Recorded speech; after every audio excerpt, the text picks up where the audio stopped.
regarding how to cut off discursive thoughts. Gyalse Tokme Zangpo Rinpoche, 1295 to 1369, offers us the following great pith instructions. First, do not dwell on thoughts about the past. Past joys and sorrows are like ripples on the water. They have disappeared without a trace. Don't dwell on them. If they were to surface in your thoughts, reflect on how success and failure come and go. Apart from Dharma, what else can you rely on?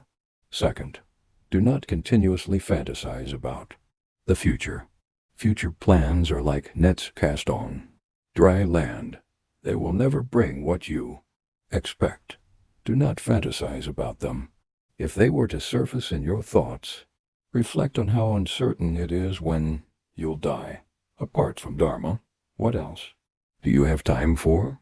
Third, do not disturb your mind with the present. Present matters are like a job in a dream. They don't deserve your diligent pursuit. Do not disturb your mind with them. If they were to be done, do it appropriately, without any attachment. All present activities are devoid of meaning.